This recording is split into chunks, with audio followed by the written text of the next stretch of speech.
What's up, everybody? This is Trey Biddy with HawgSports.com, HawgSports.com. Today on the show, we're going to recap the NFL draft. Obviously, a lot of stuff going on with that, and some stuff with Razorbacks too. Not a whole lot, but a little bit. Maybe we'll talk a little bit about The Last Dance, the Jordan documentary. We'll get into some recruiting information with Danny West, and also talk a little bit about some of these guys that were drafted and signing free agent deals and stuff based on Danny's expertise and knowledge of them through the recruiting process. We're also going to be joined by Keith Grayson to talk about a new deal he's got. All that and more on Hog Sports Live.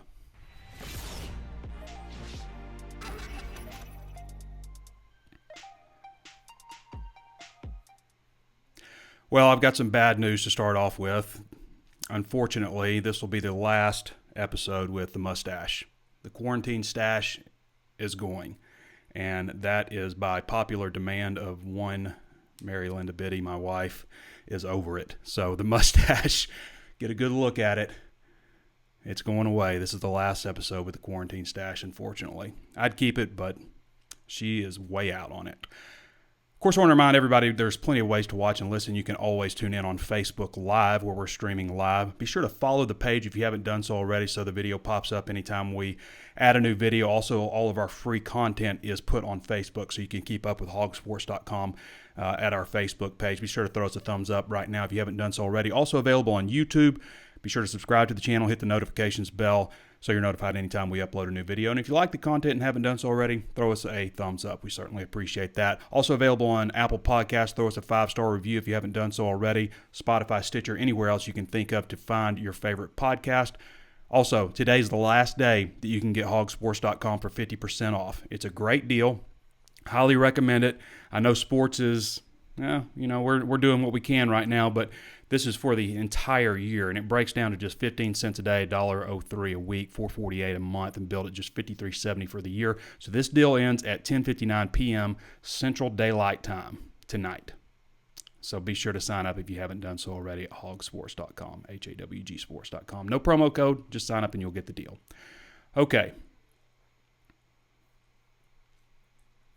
Let's jump into it. So the NFL draft is over. Arkansas only had 2 players drafted, McTelvin Agim and Cameron Curl. McTelvin Agim, the former 5-star defensive end, and we'll talk to Danny West just kind of about his recollection of McTelvin's recruiting process. And, of course, I've got some stuff to chime in with that as well. But McTelvin going in the 3rd round, definitely earlier than people thought, 95th overall to Denver. Good spot for him. And then you had to wait all the way to the 7th round before Cameron Curl was taken by Washington in the 7th round. Obviously in the 7th round, isn't it? So I think that's pretty interesting when you consider the recruiting class of 2016, because it was a very strong start to that class, but just not a very strong finish. And these are the guys that would be seniors right now, obviously. So we'll get into some of that with Danny West. Also a lot of free agent signees. We know that Ben Hicks is hanging up the cleats. TJ Smith is headed to L.A. to play with the Chargers as an undrafted free agent. Chase Harrell is signed with the 49ers. Dijon Harris signed with the New England Patriots. I think a lot of people thought that he had a good chance of getting drafted, at least maybe late, but he signed as a free agent. Devwah Whaley signing with Cincinnati Bengals. And Austin Capps headed to the Atlanta Falcons. That's it so far.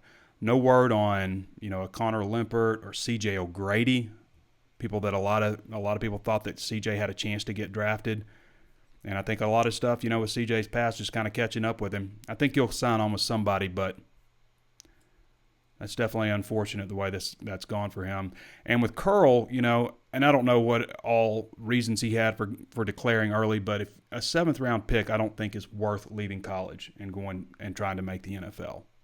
Now, that's not to say he won't make a roster, because he's got a chance, but I don't know that leaving that late, getting drafted that late, those contracts are locked in. Even if you end up proving everybody wrong and taking over a starting role, Russell Wilson's a great example, because this guy was winning Super Bowls and had a really bad contract because he was a later pick, mid-round pick, I guess. So right now, I guess, let's see. SEC had 63 players taken. The next closest was the Big Ten with 48. LSU had 14.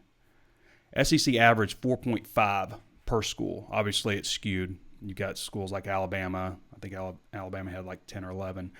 But Arkansas only had 2 to contribute to that total. LSU was first with 14. Let's go down the list real quick. So these are the schools that were producing the most draft picks. TCU is tied at 11 with 5. Minnesota with 5. Iowa with 5. Penn State with 5. Notre Dame with 6. Auburn with 6. Utah with 7. Georgia with 7. Florida with 7. Clemson with 7. Alabama with 9. Michigan with 10, Ohio State with 10, and then LSU all the way with 14. I mean, that is a dominating draft, including the number 1 player overall. Impressive year for the LSU Tigers.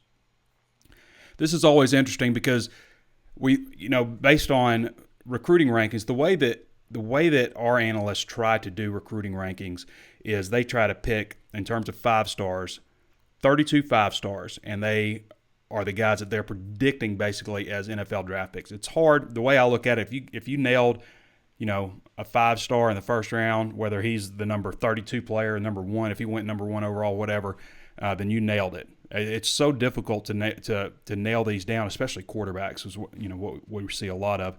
So, and high, anybody in the top 100, if he goes in the first round, to me, that's like you did a pretty good job ranking that player.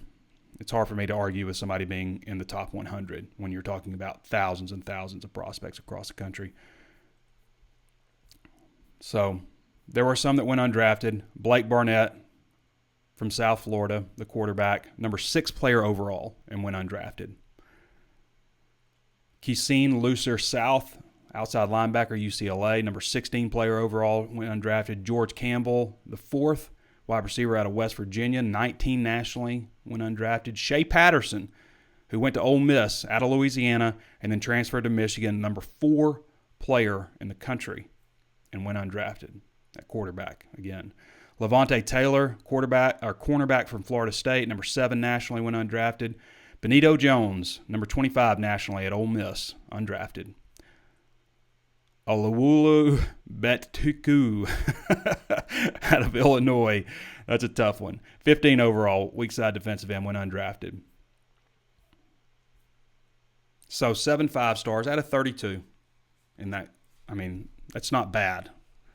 I mean, the way I've always looked at it is like you got a 50% chance of being drafted in the first 3 rounds if you're tabbed a 5-star recruit. I think that's always an interesting look. We spoke to some Razorback players, Bumper Pool.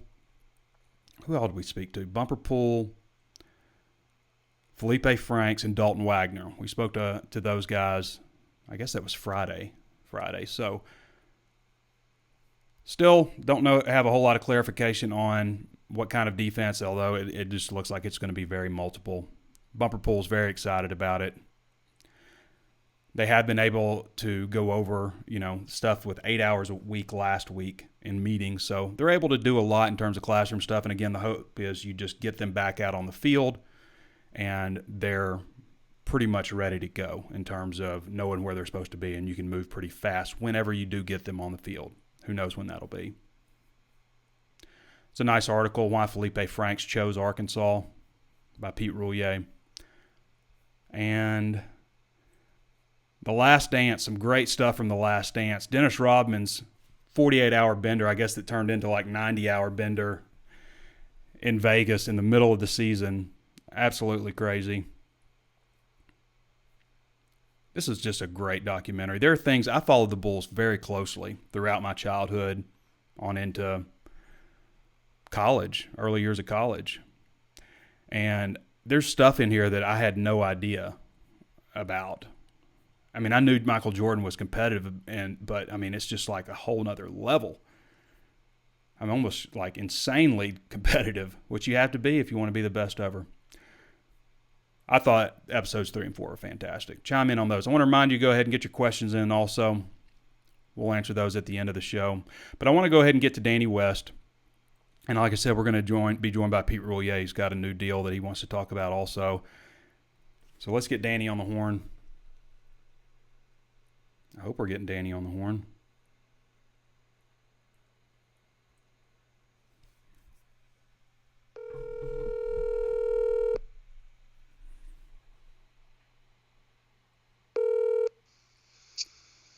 Trey Biddy. What's up, Danny? How you doing today? What's going on, brother? I'm good. Not Trying to much. get some work done. Had a good weekend. How was yours? It was good. We got the garage completely cleaned out, went through everything. I mean, There's not a lot better feelings than cleaning your garage. It feels good. It looks good right now. Good. We got all the bicycles hung up on the wall. Nice. Got some brooms hung up on the wall. I mean, we did it. We did some work, so we feel pretty good about our weekend. And a couple of Razorbacks probably feel good. I think McTelvin Agim probably feels the best about his situation. You know, he went as early as possibly projected, as high as anybody could have projected him. I think he went, and I thought you had a really good story, just kind of breaking down your experiences with McTelvin. It's a VIP story, so anybody that wants to read Danny's stuff needs a VIP membership. And I mentioned earlier, it's 50% off right now at HawgSports.com, and no promo code, so just sign up and you'll get the deal. But you had a great story, and I was wondering if you could just kind of run through, some of the things that you hit on with your experiences with McTelvin all the way back to, I guess, probably when he was a junior or so in high school, coming off his junior season, maybe sophomore season. I can't remember. Yeah, exactly. Sophomore. Yeah, that's right. Sosa was just one of those guys, man, that even as a sophomore, you knew he was going to make it. Mm-hmm. He had been through so much, so many challenges, bouncing back and forth between Dallas and Texarkana, and mom having to work 3 different jobs, trying to make ends meet. And, Sosa got into a little bit of trouble there. He had his own little stint of trouble. But, the first time I talked to him, I was just convinced this guy's going to make it. He's a no-brainer. Because for a sophomore in high school to be that talented and talk so much about, hey, I want to be number 1 in the country, and I'm going to the NFL. Like, mm-hmm. He didn't make any bones about it. So he sold me on it, and I became pretty close with Sosa, and it was really fun the other day to watch him finally make it to where he set out to be. Now, did he have the amount or the level of success that he probably hoped for? Maybe not.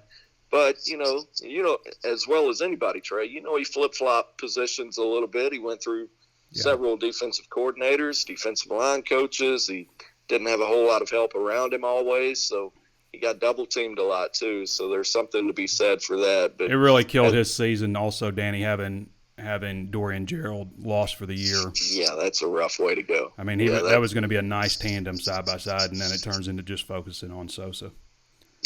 Yeah, and he felt that. But I'm with you. I think, late 3rd round, that was about as high as I could hope for, mm-hmm. probably higher than I thought he would go. I was thinking 4th or 5th, but, hey, we'll certainly take it for Sosa. You know where Sosa comes from? Yeah, I do, actually, the rapper. Well, kind of. So when Sosa was younger, somebody told him he looked like Chief Keef, the rapper. And he's got – what a guy to look like. Yeah, he's got a song where he's saying he's Sosa. But that is from Scarface. Alejandro. So it goes way back. Yeah, it's a song like he's saying he's Sosa, but he's saying he's Sosa off of Alejandro Sosa in Scarface, which came out in 1983, who is a drug lord. So that's the origin of it all. That's the origin of it. He's a Bolivian drug dealer, and that's well, where. There you go. That's what, but he's living large. I guess that's the part that we'll take, and not the not the cocaine, the massive amounts. So anyway. They're going to be drug testing the snot out of Sosa as soon as he gets to Denver. I bet he'll be clean, though. He keeps it clean. Yeah. Yeah, no, I definitely think that. So it's just a nickname. So, Danny, did you catch episodes 3 and 4? You know what? I knew you were going to ask me that, and to your disappointment, I have not watched it yet. We had a little bit of a movie night last night, so that took priority around here. So planning on catching up with that tonight. Well, I don't want to spoil it for you, RJ's so I won't going go to ask into me it. about it tomorrow. Yeah, well, it's a lot about Dennis Rodman, and I don't want to spoil all the fantastic stuff about Dennis Rodman's hiatus in Vegas. I'll let you experience that, and then a lot of it about Phil Jackson and just his background and how he kept that team together, and really, really fascinating part, and a lot about the Detroit Pistons and overcoming that hurdle. there's not a lot of credit's given to Detroit. It's like a lot of people think, Magic and Bird and then Jordan, and really Detroit was in there just like, they were the ones rolling. The kind of the stepchild of it all. Yeah, but they knocked off Bird and them, and then they knocked off Magic and them, and people kind of jump over that era a little bit. And I mean, that was a different time. That was a different kind of basketball back then. I mean, the physicality of it. So, Danny, what's going on in recruiting lately? Well, quite a bit, change actually. Gears on you quickly. Yeah, that's okay. That's what I'm here for. But Caden Salter, a lot of questions about him. He's got an announcement coming up. 4-star quarterback out of Cedar Hill.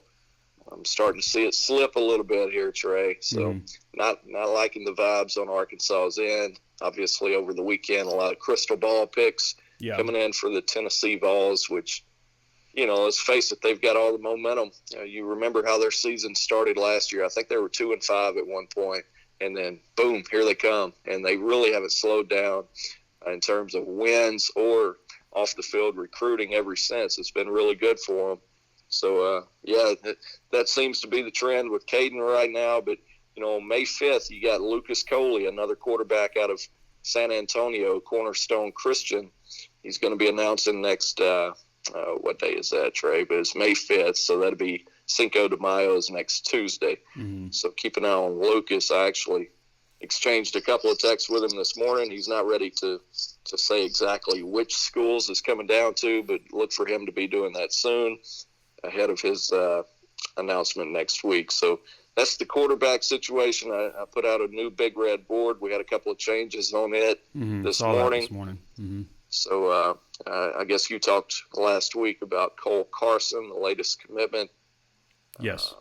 What else is going on? I talked to a couple of freshmen over the weekend that Arkansas offered. Now, think about that. They're class of 2023, freshmen in high school. But Dalen Jones and Jonte Cook out of DeSoto, Texas. And actually, Arkansas is really high on the list of Jaden Wilson, a 2021 wide receiver out of DeSoto. So a teammate of these two guys. They actually got together over the weekend and, we're doing some route running, that sort of thing, working out together, and they had a video of it. So Jaden sent it to Coach Stepp here at Arkansas and said, hey, take a look at these guys. And sure enough, Stepp said, okay, offering both of them. So I thought that was pretty cool to get an early start like that. Those two are a lot of fun to talk to. And outside of that, Tyler Hibbler, a safety out of Missouri, he trimmed it to top 12. That's a pretty big group, in my opinion. I like to talk when there are 4, 5, 6 teams left, so probably still a ways out for Tyler Hibbler, but I certainly think Arkansas is in a good spot there. He came up earlier this spring. So that's just kind of a brief recap of everything I'm aware of so far this coming out of the weekend here. Danny West joining us from HawgSports.com, HawgSports.com, our recruiting writer, and who I think is the best recruiting writer in the country. And if there's somebody else, if there's somebody else as good as you, Danny, there's nobody better. There might be somebody out there doing it as good as you somewhere. We got some great people in this network. Oh, there's a bunch of them, I'm sure. But I'll tell you this, there's not very many better looking. Just being honest. I mean, y'all see the picture. Look at that guy. How come you don't have a quarantine stash? Mary Linda's making me shave the stash off. Yeah, you need to, brother. That thing's got to go now. Dude, it is thick. I can grow a mustache now. I can. I probably should have been born in the 80s. It's like Creeper 101, like rule number 1. Pretty creepy. Grow a mustache. I wasn't going to use that word, but that's what I was thinking. Yeah. The first rule. Creep. Grow a mustache. Next rule. Get some really short shorts. Hang out by the pool. The community pool. Yeah, exactly. You got it down. Let's see. Oh, I want to switch you over to basketball real quick. So first, we're 5 weeks out from knowing a final. I mean, they may say before then, but they have till the 3rd of June to, and I'm talking about Isaiah Joe and Mason Jones, to pull themselves out of the NFL or the NBA draft. Stumbling all over myself here, but they have 5 weeks. And you had an article recently, the updated Big Red Hoops board, and I was wondering if you could just kind of hit on that just a little bit. It is another VIP story from you. Sure. Yeah, well, I'll tell you, the first thing that jumped out at me as I was building it, and I think it really stood out to the people that read it on Saturday, just how many stars there are. Mm-hmm. It's a whole bunch of 4 and 5 stars. I'm sitting here looking at 3 5 stars, 1, 2, 3, 4, 5, 6 4 stars. And then the guy at the top, I'll go ahead and mention him. I've got Jalen Ricks. He's a 3-star, but he's really, really good. He's got a 4-star offer list, in my opinion. Jalen, of course, is from Arkansas, Sylvan Hills, but actually transferred out, and he's playing at Oak Hill Academy, which K.K. Robinson played at. So, I've got him listed at hot. I think Arkansas is off to a great start with him. He's a 6'6" shooting guard. But then after him, I think I've got 4 guys listed as warm, and then 4 more after that listed as cool, but 3 of which they're trending in the right direction. Eric Musselman and his staff have done a really good job with these virtual tours over the last week or so. Several of these 4 and 5-star guys have spent 20, 30, 45 minutes doing these virtual tours. I'll tell you, I talked to Kendall Brown. He's one of those 5-star guys, 6'7", small forward out of Wichita, Kansas, Sunrise Christian. And, he was telling me he had a great time with Eric Musselman. He said he got to see everything he wanted to see. So keep an eye on that name, Kendall Brown. That guy can go literally anywhere. I think Kansas probably going to be tough to beat for that guy, but you're in the ball game for all these guys, and it's just to take a step back and look at where this program is now, being involved with this many dudes, man, it sure is a lot more fun than it used to be. Well, I'll say this for Musselman, they definitely leave no stone unturned when it comes to recruiting and transfer portal. And if anything we saw from last year, this past season, I should say, if he showed anything, it's that I think they're always going to be in the dance. I think this is probably the worst roster that he'll have had at Arkansas, the one that we just got done with. Yeah. And just based on how last season went, the guys that he's coming in, their activity in recruiting, I think they're always going to be in the dance for as long as he's here. I think Arkansas nailed it with getting Eric Musselman. All right, Danny, anything else you want to add? Enjoyed it. No, I'm going to get back to work here, see what I can come up with for our HawgSports VIP members. All right, man. Mention that that promo one more time. Yeah. All right. Appreciate you, Danny. All right, buddy. We'll see you. As Danny mentioned, that's 50% off right now for an annual subscription at HawgSports.com. That ends tonight at 10:59 p.m. Central Daylight Time. Just go to HawgSports.com and click join at the top right, and you will get the deal. No promo code or anything. Promise you're going to enjoy it. And it's not just the articles and stuff that we put out and recruiting information, but it's also our community, the Razor's Edge VIP forum, which has been really great, I think, for a lot of people during the pandemic. Just, people are at home, and good way to interact with people.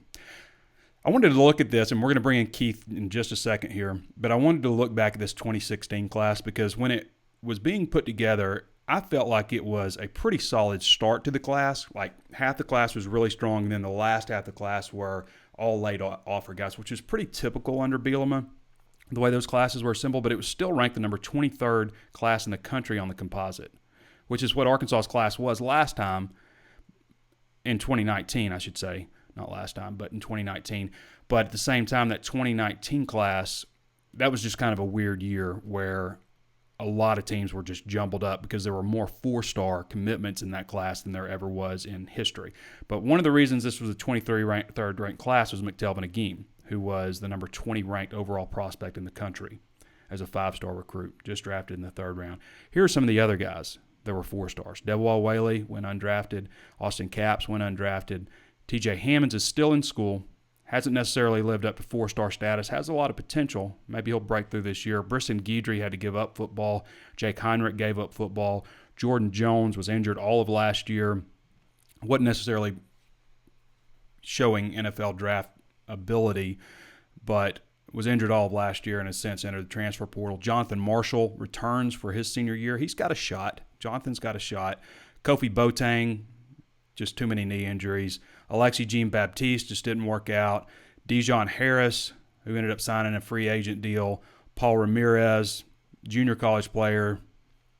Didn't really work out. Giovanni LaFrance never got going. Dion Edwards is still with the team after redshirting. Cole Kelly has transferred out. Michael Taylor was a junior college recruit. I don't remember if Michael ever signed with anybody out of college or not. Hayden Johnson hasn't signed anywhere. Burrito Tutt, one injury after another. Dion Malone never really got going at Arkansas out of junior college. Grayson Gunner has since transferred out. D. Walker got in some issues and was dismissed from the team, and Micah Smith is still with the team. So out of this whole class, only one player was drafted at McTelvin-Agim out of an entire class in 2016.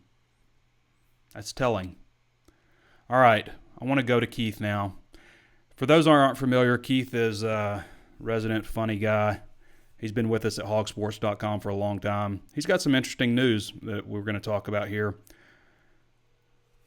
He's got a new podcast coming out. Let's see if I've got the graphic here. Hey, Trey. What's up, Keith? How you doing? I was just telling everybody you've got some news. I want to bring the graphic up if I can remember where I put it. But why don't you go ahead and share with us what you got going? There it is, Legends of Arkansas. Yeah, it's official that everyone on the planet has a podcast now. Right. I think it's overkill on the amount of podcasts there are, but I definitely thought that there was a void in. Yeah, this is different.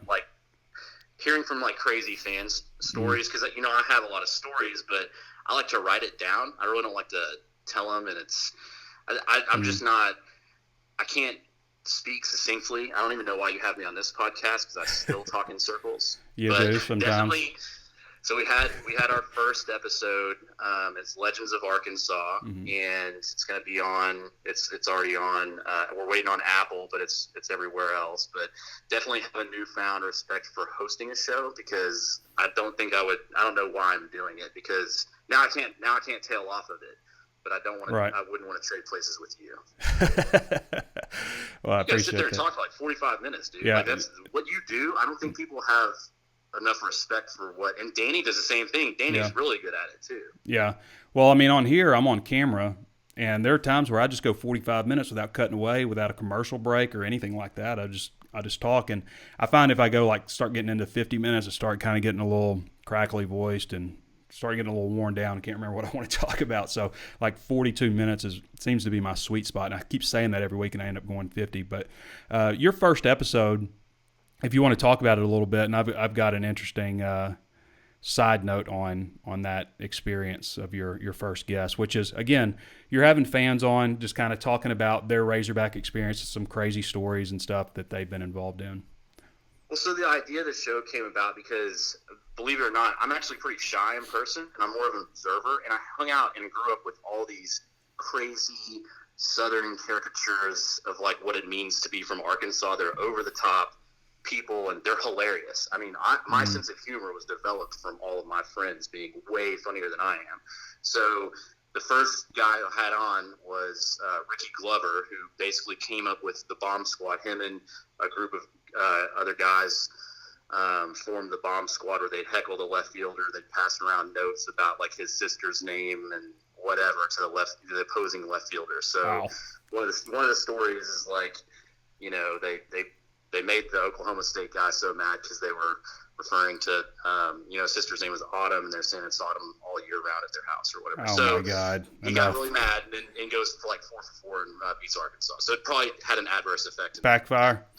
Yeah, backfired a little bit. But they're hilarious and came up with a bunch of stuff like that. He's also the famous photo of the goalpost being torn down at the Tennessee game. He's dead center of that photo that was up, and so we talked about that too. And I know you had a Tennessee story.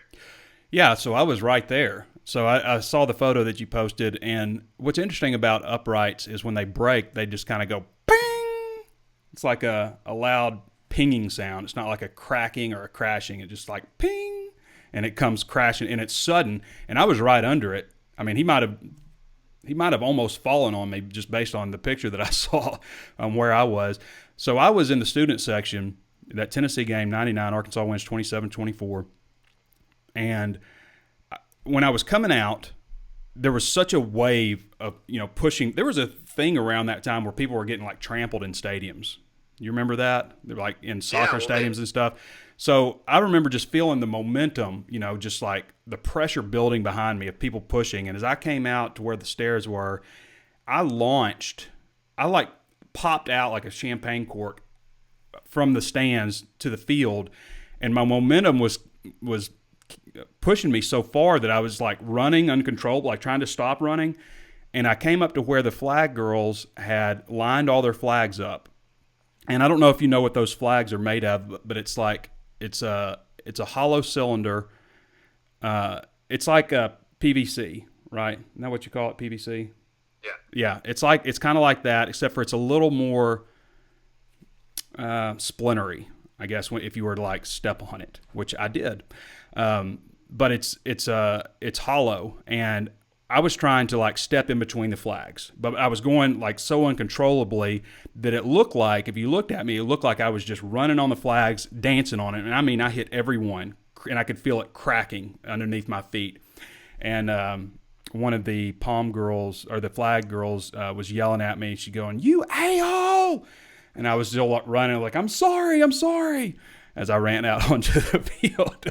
But that was my experience with the Tennessee game. Did you follow it down Dixon? Did you follow it to the Ozark Brew Pub? I made it down to Dixon Street. I made it down to Dixon. I didn't follow the uprights down. I think I went back over to the Fideout House after that, and then went down to Dixon Street.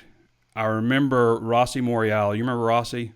He was a pledge brother of mine. He was a punt returner on that team. But I remember him saying, "Hey, buy me a beer."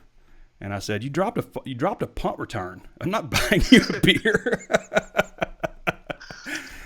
But anyway, that's the last time I really remember, aside from the slides that they put in during the summer. They put that big slide down Dixon Street. I can't remember any other time that Dixon has just been closed off like that, where you could walk around up and down Dixon Street with a beer, open container, and nobody cared.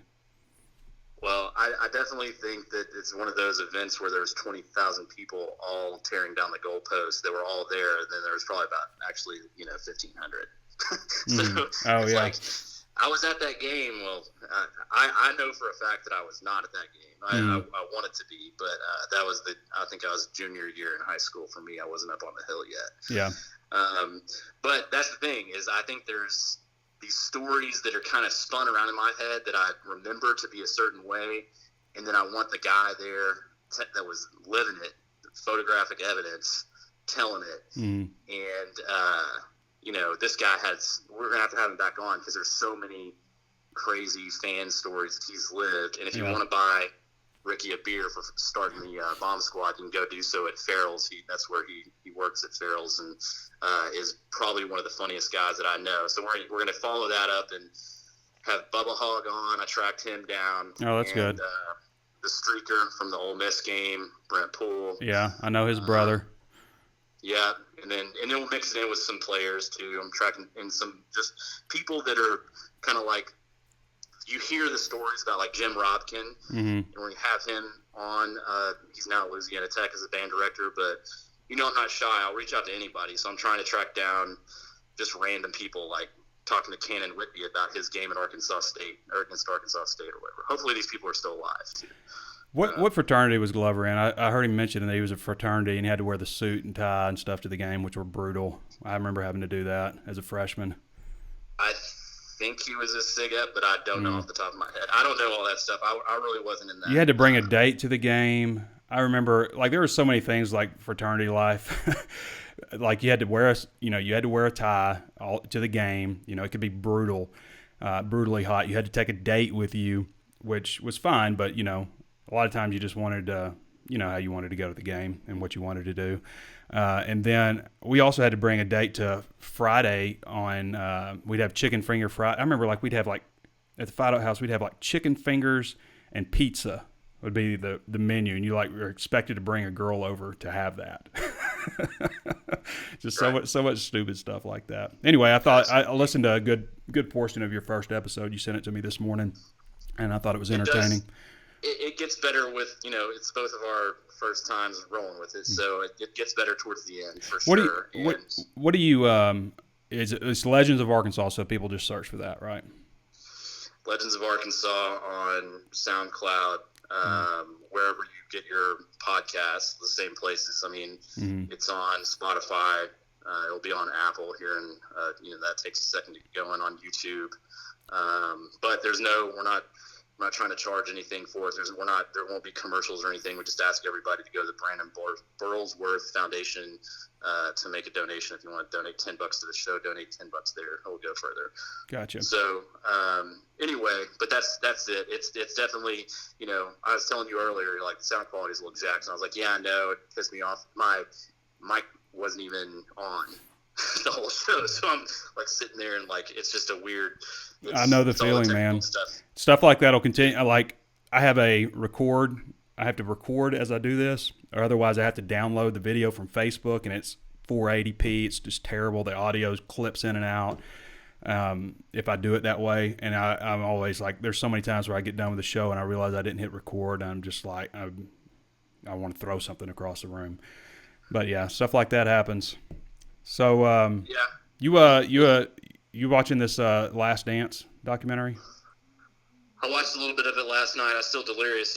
Went camping for like a 4-day trip, so I went roughing it for a little bit and drove like probably 6 or 7 hours back, and that was the first thing I turned on, and I was kind of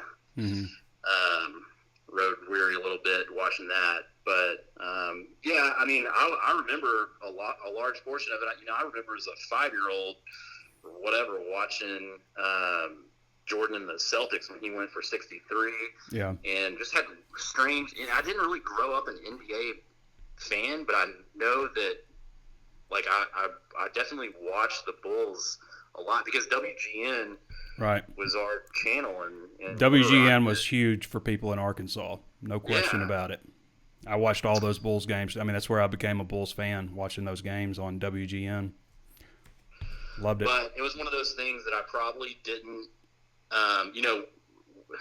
what I learned from that when I watched Jordan play, and then his career to me kind of ended abruptly and had this weird ending anyway, because he kind of like retired and came back and then went to Charlotte or whatever. So it was just a weird thing to,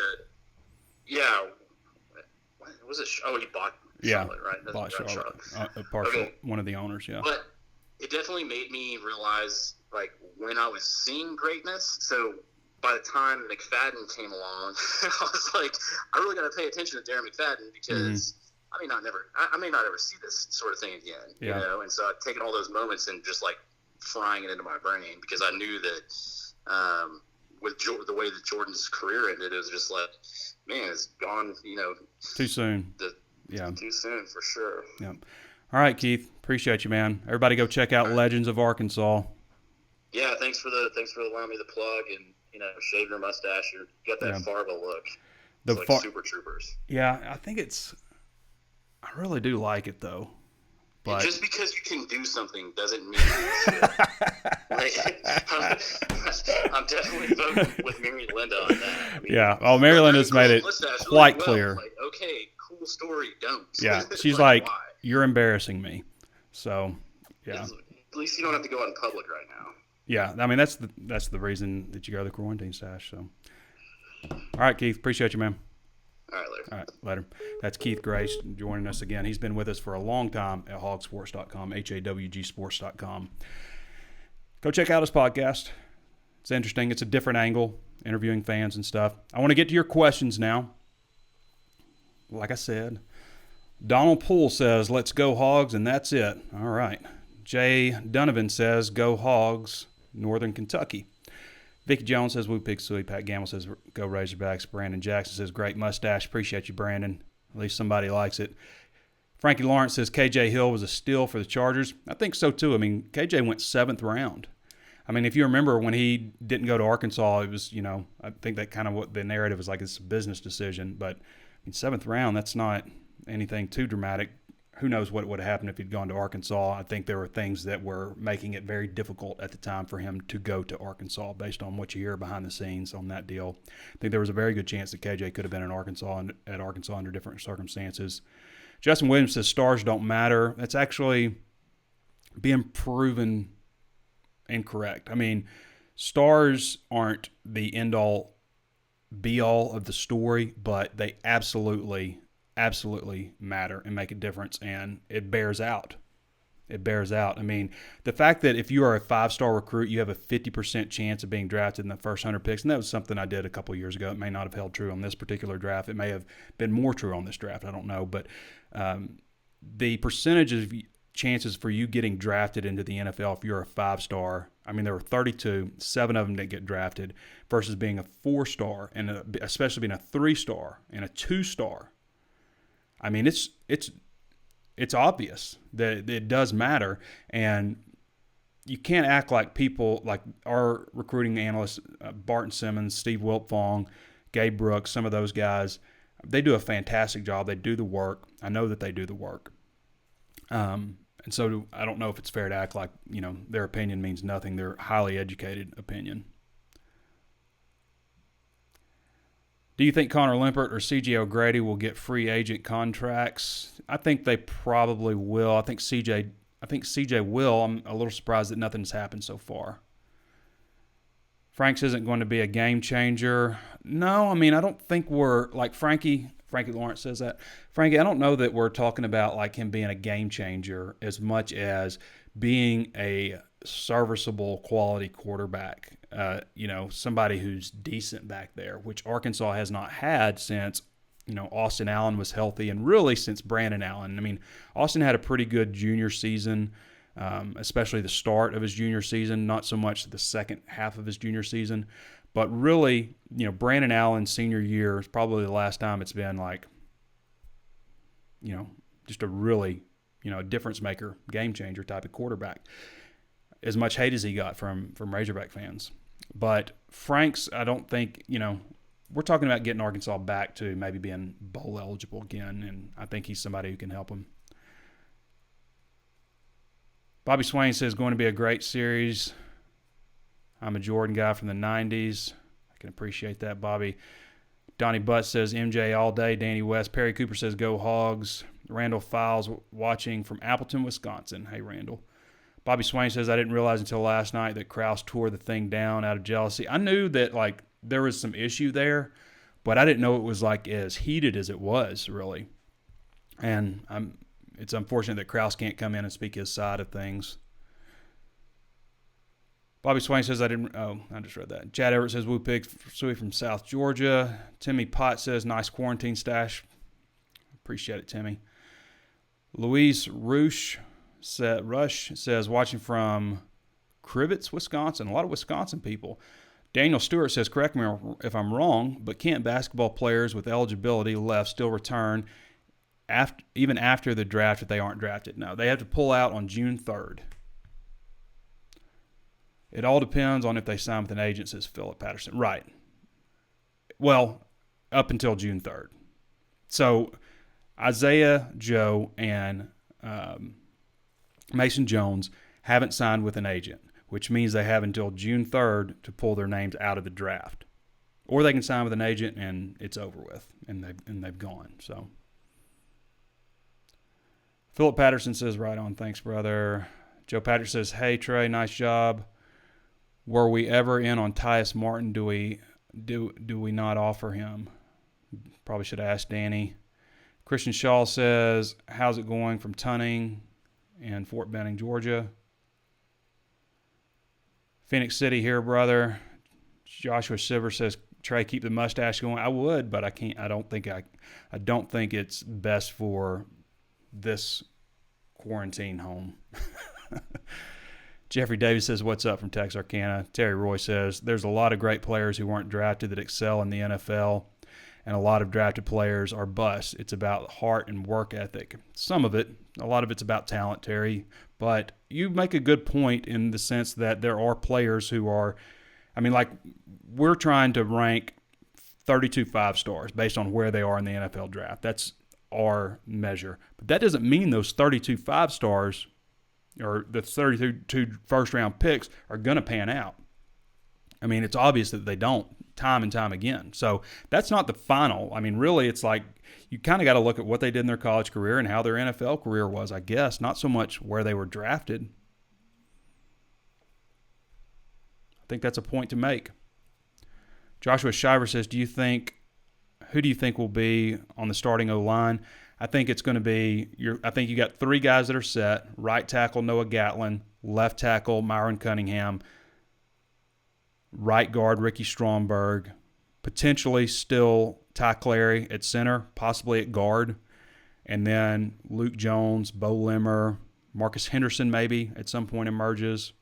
I think those are some candidates. I don't think you should sleep on Ryan Winkle either. I think a lot of people are like, Ryan who? But I've heard some good things about Ryan Winkle.